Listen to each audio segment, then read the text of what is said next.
Hello everyone, welcome back to my channel. In this video, as you saw from the title, it is how to prepare for basic military training and things I wish I would have known before going to basic. And here's the list, it's front and back. So if I'm looking down, that is why, and it's not in any particular order, so let's just get started. Before going to basic, all of this pretty much, practice standing in one spot for 20 minutes at a time, at least minimum 20 minutes at a time, without moving.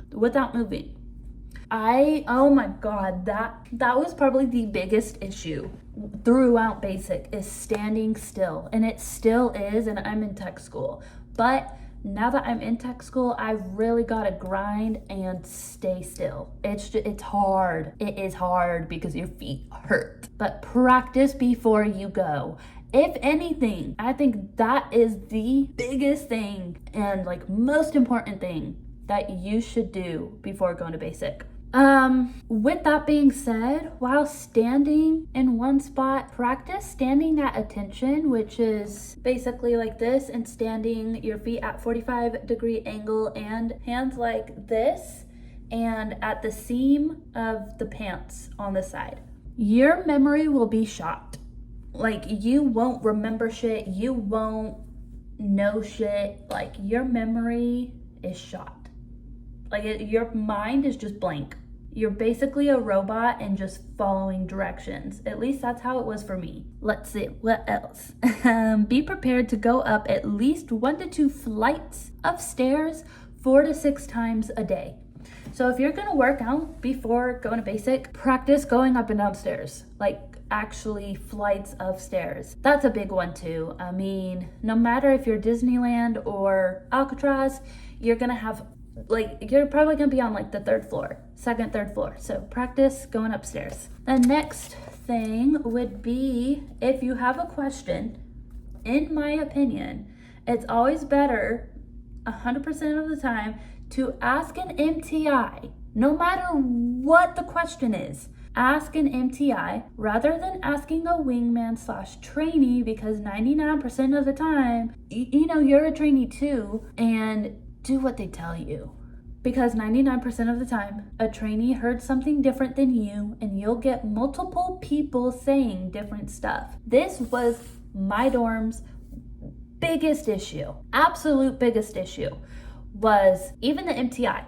MTIs do this on purpose too. They will tell one person, be like, hey, do showers, dust downs, details, have it done by 08:30. You say that to all the females, and then, oh, well, I heard 8 o'clock. Oh, I heard 8:15. Just listen and do it. If anything, try to have it done way beforehand. But also in my dorm, our MTIs purposely made us almost late to everything, and didn't really follow timelines the first 2 to 3 weeks. I think they do that on purpose too, because they make you rush. You rush doing everything, especially the first week. So yeah, ask an MTI if anything, or if you're in your dorm, call on the box and ask CQ. I'd rather ask and be safe than sorry, At some point in training, you will have some sort of mental breakdown. Everyone has it. They tell you this too. All of this that I am saying, they will also mention to you at basic. So listen, and when I say listen, because by the end of basic, you're gonna be like, everything they said is true. And it's not that you don't listen, you also forget too, so not really our fault. Okay, next thing, technically, you can bring your contacts. If you wear glasses, technically you can bring your contacts and wear them, but stick with just wearing contacts throughout the rest of basic training. Because depending on your MTIs, they will get you in trouble if you're wearing your glasses and contacts. It's either one or the other. So pick. You can't do both. Because there were females, personally in our dorm and our MTIs, they didn't care. So it really just depends. If you know your MTI, you can risk it. Let's see. Let's see. Yeah, because, as far as I know, the females and males did that in my dorm / flight, and they never got in trouble. Let's see, you can bring/wear whatever bra and underwear that you want. There were people that had thongs. And I was like really surprised because I'm like, honestly, I would have brought mine. But I wouldn't recommend wearing a thong just because you're sweating so much. Especially if you go in the summertime, you're sweating so much. So it's really up to you. Really up to you. You're going to be very active. So if you know like a thong eventually bothers you, I wouldn't even worry about bringing them then. Let's see. Also, you can't have any aerosol cans. So like hairspray, that's a no-go. Let's see. Dry cleaning is expensive. Don't do, in my opinion, don't do it unless your blues absolutely stink and or unless you truly want it dry cleaned. Other than that, you can iron your blues and or hand wash them. There was one time that I hand washed a blues shirt. People are like, is that your shirt? You're crazy for doing that. But I followed the directions on the shirt. So yeah, that's my opinion on dry cleaning. It's not worth it because for like 4 things, it was $60. Do you think that's worth it? Plus, you might not even have the money. So figure out how to get your blues cleaned. Let's see, 90% of the time, MTIs are only saying things to scare you. I figured that out probably like 4th week. Like a lot of the time, MTIs are only saying something to scare you. And also, I probably have it later on in these notes, but they will say something, right? But their actions don't prove what they said. So, and also what they say and what they do contradicts each other. So keep that in mind. It also depends on the MTIs, but most of the MTIs, like, they do things on purpose. Let's see. Oh, for the PT. I didn't know this until going into basic, and I really wish I would have known because I would have worked even harder before going into basic training. For your PT test, you have to get way more than the minimum. Like, unless you have an extremely good run time that is 12 minutes or under. So if you have a 12-minute or under run time, you can get the minimum sit-ups and push-ups. If your run time is 13 minutes to 18 minutes, you have to get at least 40 push-ups and 40 sit-ups. Keep that in mind. And that's not for all age groups. So just look at the chart and see what your age group is and go by that. Next up would be, but you have 3. Oh, also for the PT tests, for like the final PT test, 5th week, you have more than 1 try. They give you 3 tries. And I did the 3rd one. 2nd one, you fail it. Okay, 2nd time, you do everything regular again. Try to, pass. But also 3rd time is alternatives. Not everything is alternatives. You still have to do the 1.5 miles and you do alternative sit-ups and alternative push-ups. If you want a video on that and like a video on what you do during basic for PT, I can do a video on that. Let me know. Let me see. Next up would be, so coin ceremony and parade is only about 40 to 50 minutes long. It's really not that long at all. If you fall out of the airman's run, you still participate in the ceremony. You're just like off in the stands and you sit.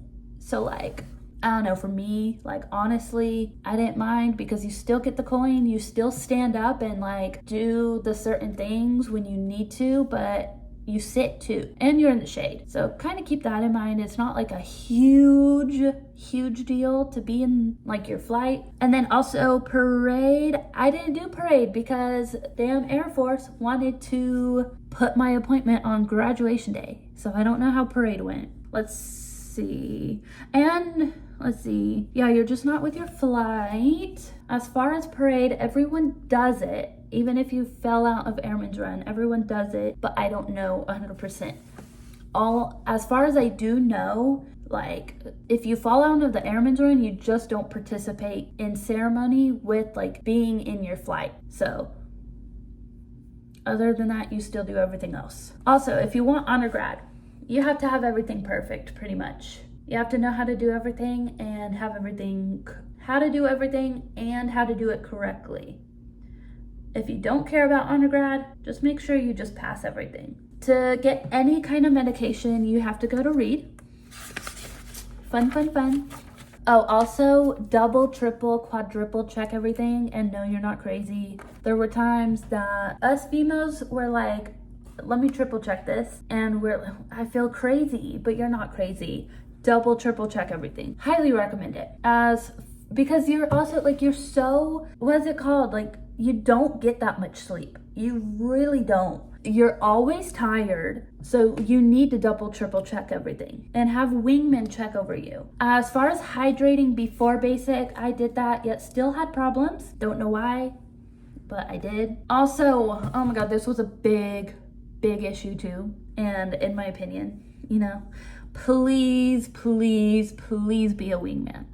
Please. A lot of females did not want to be my wingman because I kept going to appointments. 2, they didn't want to miss any classes. So, with that being said, 1, you will make up those classes. And yes, you will miss other stuff, but it's mostly drill that you miss. And you have plenty of time to practice drill. Number 2, when you're a wingman for someone, that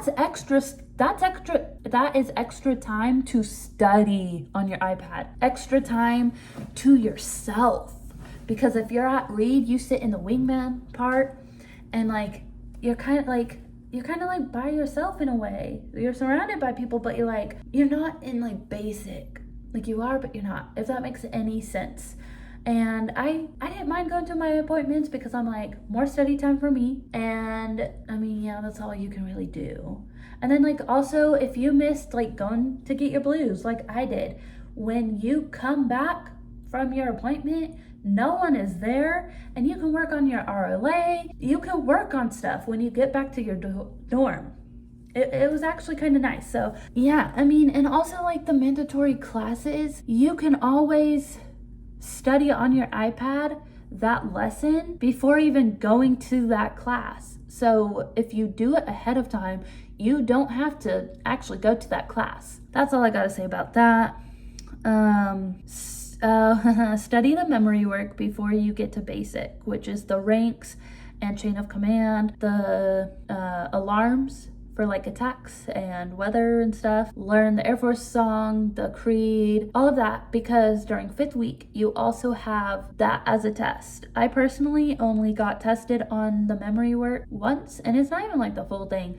During 5th week, they will ask, I need 5 people, don't volunteer. Unless you actually know the answer, or unless you actually know the memory work, don't volunteer. Don't be one of those 5 people, because that will also lose time on your phone call that week. If you mess up one of the questions, not even that, but if you like move while standing at attention, if you don't do your reporting statement every time they ask you a question, it's gonna be like 1-2 questions. So yeah, I only got tested maybe twice total. So yeah, it's not that big of a deal. I mean, there were people in my dorm/flight that they kept going up when they asked for those 5 people. So I mean, you can do that too. Next would be, be prepared to hardly get any sleep. So especially starting 1st week, you will start doing EC shifts. And our dorm, we just went by bed number, which was actually kind of nice. EC is 2 hours, so really you only get 6 hours of sleep. And yeah, let's just put it at that. It is what it is. The worst shift you can get is a 2 to 4 a.m. Next up, after BMT, it's kind of weird because you can talk to MTIs, but don't like go up to them and talk to them. But like if you're in holdover or something, you can talk to them. It feels weird, but you'll get used to it. Because after basic, even like here, since I was holdover, everyone else came from basic and they're like, oh, this is weird. Like I feel like I'm gonna get yelled at, and they feel like on edge. And you do, even like holdover, like I kept asking questions because I'm like, I do not want to get in trouble. I ain't trying to get yelled at, because those first 2-3 days, 0 week, I was like, nope, I do not want to get yelled at. So you do your job. Just know while in basic, MTIs will be there for you if you need to talk. Real issues though, a lot of the time, 99% of what they say versus actions are not / never the same. Like I said earlier, the hardest part of basic, in my opinion, is getting along with your dormitory. Females, males, it's hard to get along with everyone. You are not going to get along with everyone. Some people are not going to like you. It is what it is. Just respect each other though. Let's see. Yeah, I was getting along with 53 other individuals and getting / stopping over your excuses. So like personally, it is hard to stop with excuses, but like you learn fast. You learn fast, that's for sure. Also, with that being said, there is no such thing as an excuse with MTIs. Like if you give them an excuse, they're gonna be like, and still, why didn't you do it? There's no such thing as an excuse in BMT. If you're an introvert like me, find at least one person you can, one person you can go to talk about things. If not, you're going to have a very hard / rough time. I did definitely have like my one person I went to, and then also there were some other instances too where I went to different people, because I did try to just go to different people and not just the same person over and over again, because that one person, they have stuff going on too. So I kind of branched out and got advice from other females, and that definitely did help me. It did. So I recommend that. And then if you are still too scared and don't want to do that, talk to an MTI. Let's see. Oh yeah, tips on studying your memory work, because literally you have the piece of paper and you just have the paper. Use highlighters. You can create a song out of it like I did. So like the first initial of the name, create, I think, what is called an acronym. So an example would be like, COD. So there were people in our chain of command. That was Cooper the Third, O'Neal or something like that. And then Damien, and the first letter of each of like their names, Call of Duty. COD. Call of Duty. That was super easy to remember, and that's when the rest of the time, that's what I did to remember the rest of the names. Also, just write the chain of command over and over and over again, and then just look at it. When they tell you to study it. That's all I gotta say about that. It will come to you. If you have, the first time for anything is going to be hard, 1000%, but it then becomes easy because you got better at it. So yeah, so since I was child runner like 5th, 6th week, those first like 4 or 5 days, I kept messing up. Also, I learned too that when I am under stress, anxiety, all of that, I will lose my sense of direction. Because child runner, I kept going like the wrong direction. Like I was good at drill and doing my reporting statement and saying what I needed to say, but when it came to going out the door, I went the other way. I think that's just funny looking back at it. Anyway, so many stories and so many more videos to come. Stay tuned. Don't forget to subscribe.